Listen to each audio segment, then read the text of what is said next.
Welcome to Our Canada, Our Future. I'm Aaron Woodrick. On today's show, we're going to be talking about falling trust in media. And to do that, I'm Terry Newman, a lecturer at McGill University. Terry, thank you so much for joining us today. Happy to be here. Now, Terry, this is obviously a very big topic, so there's a lot of places we could start. I thought maybe I'd start with some of the recent surveys that show that there's a bit of significant decline in trust in media, not just in Canada, but worldwide, really. Your thoughts off the top, why do you believe this is happening? Well, I think there's a few reasons for it. First of all, people are starting to sense more and more that everything is starting to sound like an op-ed. And, this is obviously a problem because when people read the news, they're looking for information without opinion. So readers start to sense this bias and this opinion. And the problem of bias and opinion showing up in something that's labeled straightforward news or investigative reporting is those labels, news and investigative reporting, tell the reader how to read what they're reading. Just like if you go to a bookstore and you go into the horror section and you pick up Frankenstein, it's in the horror section, it's not in the comedy section, right? So this is important, right? So this is part of it. I also think that things like the coverage of the convoy has done great damage in Canada, especially to the media's trust. This began when Canadians turned on they opened up their news or they turned on their Echo shows and they listened to the CBC news briefing for the day. And CBC starts off with things like so-called Freedom Convoy. And so by adding that term in front of things, and I just want to clarify, it wasn't just CBC, there was other news stations as well doing this. This was unprecedented because this hadn't been done in front of any other protest or social movement in Canada before.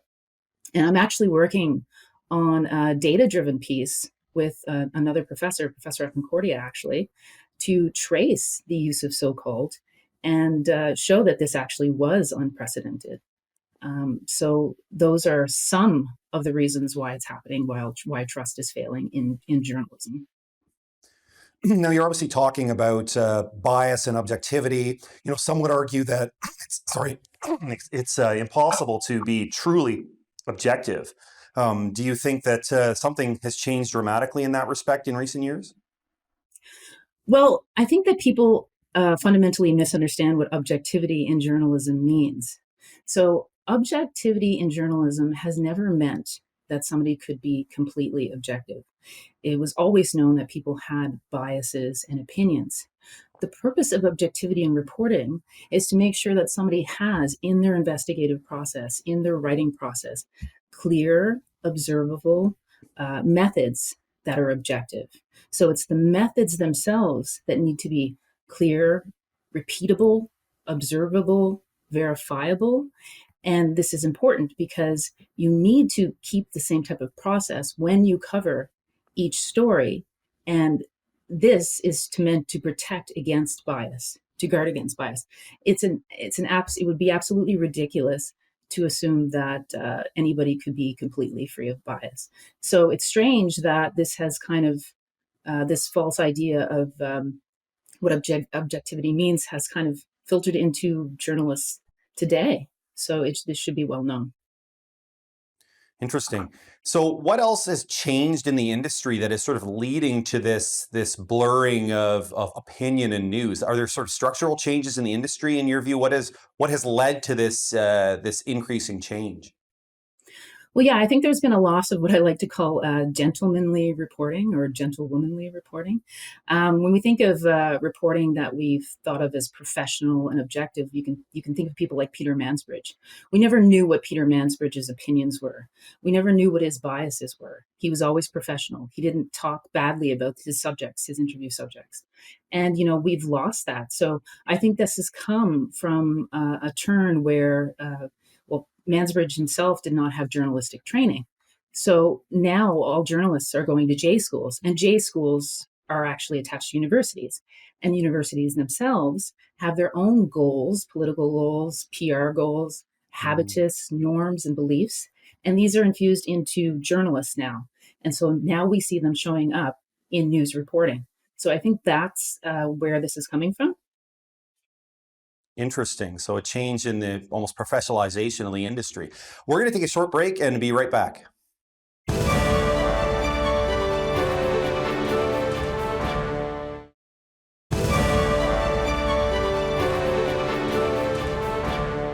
Terry, we were talking before the break about the decline in what you called gentlemanly or gentlewomanly news. I'm wondering if there are other changes in the media ecosystem and sort of how news is being produced or thought of that you think is also impacting the decline in trust. Yeah, absolutely. There seems to be also, as well, a moral turn in journalism. Journalists feel the need to comment more on what is correct, where this is the kind of thing that we wouldn't have seen so much in journalism before. There's also the PR or mandates of the outlets themselves are starting to become infused into the reporting as well. Mm. The fact that this reporting is showing up on social media and read by most people through social media means that they are trying for dollars to make very clickbaity titles, which are meant to essentially hijack our nervous systems and make us either angry or make us applaud. And they have this kind of stuff their audience down to a science. So this is kind of affecting how people read their news. And the problem about most people reading their news on social media is often they won't actually open that article, and so Mm. whatever is in the article doesn't get read. And this becomes a problem as well, because if there was any nuance or complexity buried in the actual article, but an editor chose to use a specific title, most readers wouldn't come to it. So now they're doing this probably often for economic reasons. Another problem is Right. the 24/7 news cycle, right? So because things have to come out quickly and outlets are in competition with each other to get that piece out quickly, quick reporting is obviously going to affect quality and accuracy.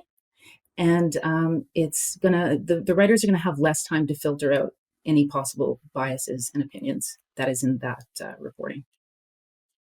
Interesting.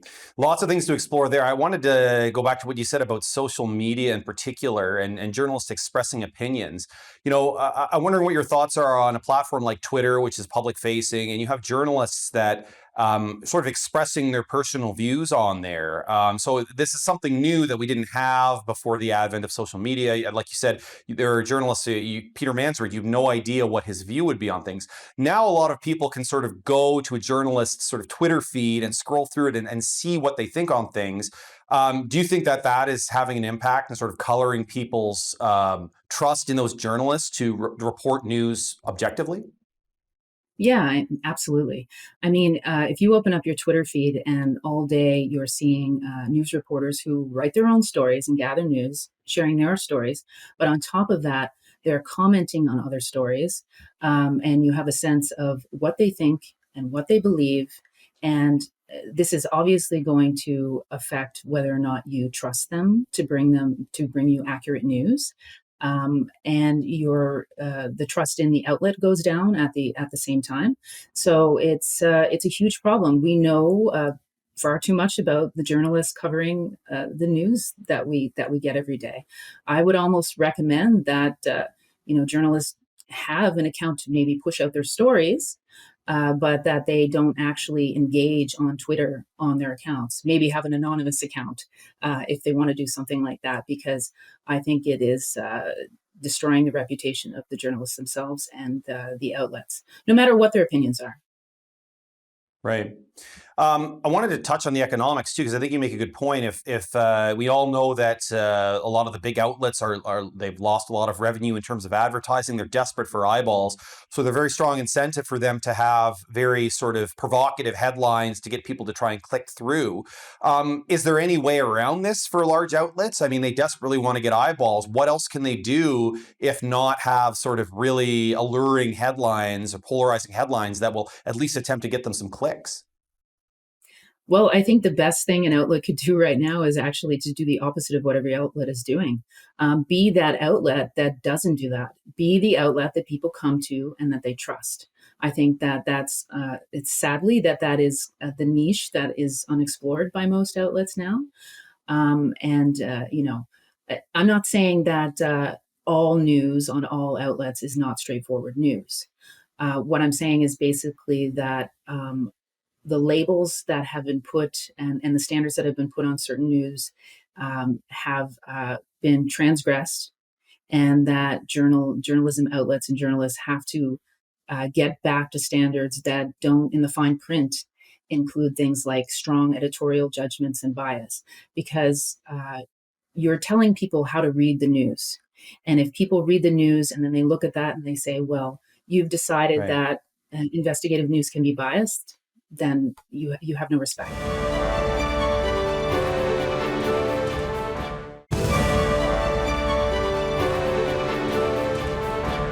Terry, we were talking a bit about the break about how it might be ill-advised for journalists to share their personal opinions on public platforms like Twitter. Assuming that's true, assuming they've sort of collectively done damage to trust by sort of expressing all their personal views, what can they do now to fix that? Are we too far gone? Is it a simple matter of delete your account? Is there something that journalists who are worried about this can do to try and rebuild trust with the public?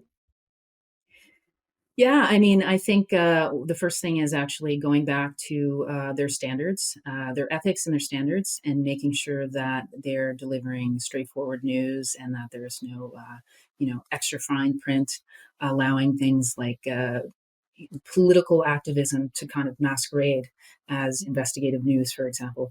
They can also, I think that I'm not saying that no journalist could have a Twitter account and use it online, but I do think that the chances are, if they live on Twitter, which often journalists do because that's where a lot of information is coming in, and they cannot restrain themselves from sharing their biases and opinions online, maybe that is an option. Maybe they should consider just pushing out their stories and having an anonymous account.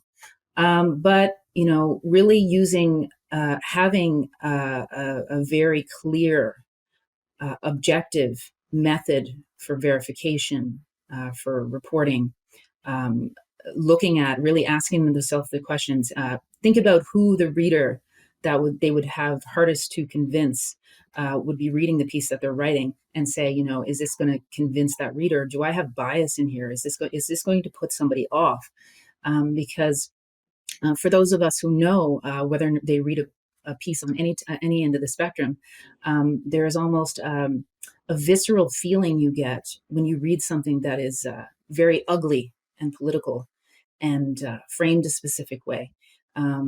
There's an actual physical reaction to it. So I think that journalists need to really think about that when they read their pieces over, and editors too as well. Right, right. I want to talk a little bit, Terry, about the impact of government intervention in the media industry. We've seen that obviously the sector is struggling. A lot of newspapers have closed. A lot of journalists have lost jobs. There's a large concern about whether there will be journalism around and that it's a cornerstone of democracy. The government has provided subsidies to the sector. Now they're talking about doing things like forcing large platforms like Google and Facebook to subsidize media. What in your view is of these changes? Are they positive? Are they going to help, or are they actually making things worse? No, I think that the only thing is going to help, excuse me, is what I said before. So basically, unfortunately, because of the subsidies, excuse me, many Canadians see the outlets that receive these subsidies as being tainted. And there's a reason for that. I'm not necessarily sure that it's true. We'd have to actually do a system, an analysis of the whole system, to an institutional analysis to understand whether or not that was true from stakeholder to stakeholder. But here's the thing, it doesn't look good. And the reason it doesn't look good is because for journalism to function properly, it needs autonomy from corporations, corporations like Irving and New Brunswick. It needs autonomy from the state. So it needs autonomy from the government that it's reporting on, so it can report accurately and credibly. And and now I would even argue that it needs autonomy from universities, because it has actually taken on, many journalists take on the political goals of universities. But I would say this. I would say that I don't believe so much that it is the funding from governments directly affecting most people's opinions, that are reporting in outlets or shading those opinions. Hmm. I think that many journalists come to the job already molded and formed by the politics of the university, the J school that they went to in university. And when they get to a gatekeeper, that gatekeeper may decide whether or not their views fit. But the way journalists are now learning about political journalism in J school now, so they're already often molded. So I don't think that the subsidies themselves are creating most of the bias that's happening. Interesting. I'll give you a rapid fire question because we only got about 10 seconds here. But the plan to get Google and Facebook to cut deals with outlets to subsidize them, good idea or bad idea? I don't know. I really don't know. I don't. I think it's not. I think that it's not the crux of what what our problems is. We'll have to see how it plays out. I think that a lot of the regulation that government is trying to put in place with journalism and social media is Right. really kind of a red herring in regards to what's wrong.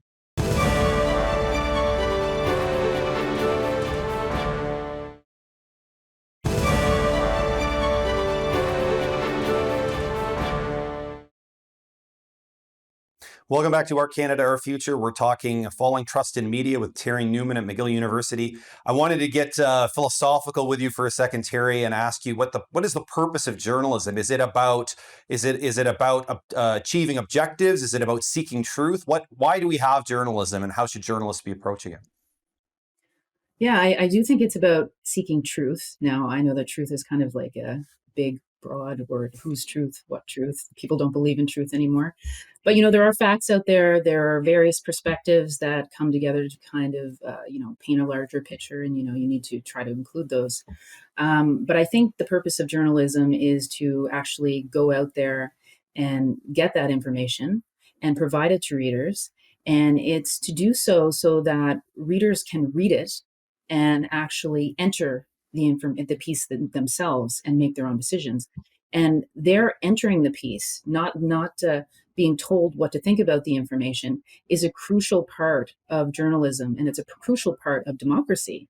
If an outlet is not behaving in the manner of providing information to Canadians or wherever the outlet is, and allowing that entry point instead of telling them morally what the correct thing to do is, then it's functioning basically as a church and as a moral institution, and that's not the job of journalism, in my opinion. Interesting. And you've alluded earlier to, university graduates and sort of them carrying university objectives, university culture. Can you expand on that a bit? I mean, what do you think has changed in terms of the types of people going to journalism and how they view what their jobs should be as journalists?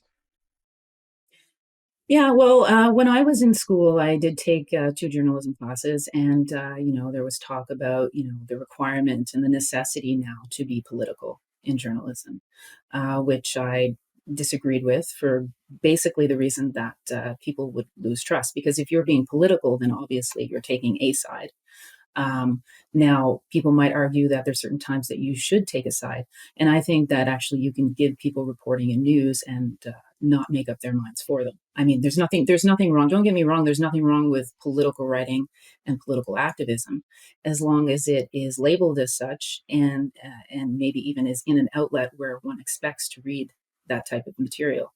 The real problem is that now, and I think a lot of this was brought on by Trump being elected. University professors in my classes got very animated, started sharing their opinions in the classrooms as well, and started insisting, something had to be said. You have to take a stand. And once again, the problem with taking a stand is that sometimes you can be wrong, or maybe even if you're right, the reader doesn't like the sense that you're hammering on their head what they should believe and what they should think. Interesting. Is it a matter of people feeling that if journalists, for example, are supposed to approach something neutrally or objectively, that some things are so bad that if you're not actively opposing them, that you're almost complicit? Is that sort of part of the argument as to why some people argue journalists, have an imperative to actually take a side on some things? Yeah, I mean, this is when Trump was the election and Trump when Trump got elected and just before he got elected, there's a lot of conversation about what was called both sidesism. And I think that that kind of is an unfair term to use here. I think that basically you still have to provide all the information about what's going on and let readers decide. Once a journalist starts to take a political stand, that is lost. The reader is lost. The outlet's sense of straight reporting is lost. Now, listen, we expected in op-eds. That's normal, but not in Right. news and investigative pieces. And is it a matter of, you do it once and you kind of poison the well? So even if there was some specific instance where there's something so egregious or horrifying that a journalist just feels they have to take a position, once you've crossed that line, it's very hard to cross back. And then so sort of going forward, everyone is skeptical of everything you say? Yeah, I mean, it depends. Obviously, it depends on the context of the thing. If something is clearly, Hmm, absolutely a horrifying thing, like a, a bomb is dropped and millions of people are killed, and there wasn't sure. any political reason for the person to do it, and yeah, there are cases where that it's clear that people can do it, but I think more and more often, it's not being used in that way. Fair enough. Well, this has been a fascinating conversation, Terry. I want to thank you very much for joining me today. And I want to thank you, the viewers. We'll see you next time on Our Canada, Our Future. Thanks, Aaron.